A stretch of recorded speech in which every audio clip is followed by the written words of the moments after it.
दोस्तों, ये कहानी भेड़िया, लोमड़ी और शेर की है। भेड़िया और लोमड़ी दोनों ही कई दिनों से भूखे थे।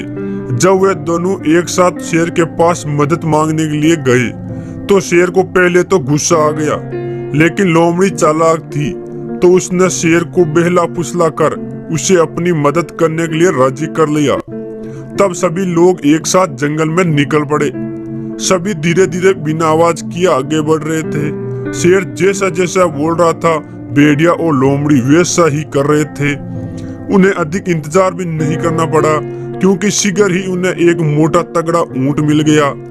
भेड़िया और लोमड़ी को उसे मारने की हिम्मत भी नहीं हो रही थी, क्योंकि वह ऊंट बहुत शक्तिशाली दिखाई दे रहा था।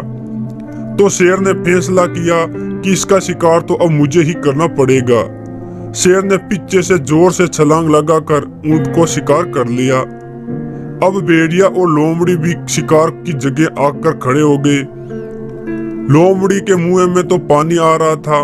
उसने फटाफट शिकार के 3 हिस्से कर दिए।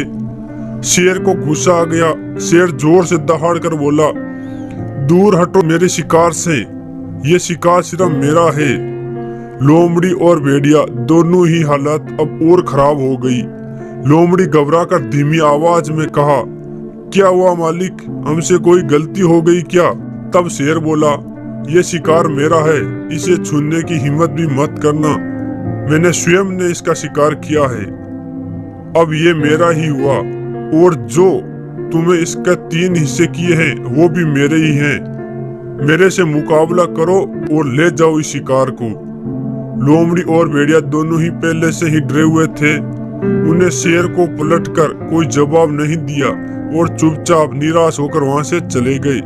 बेचारे मदद लेकर आए थे और मंजिल के इतने करीब से ही भूखे और खाली पेट लौट गए।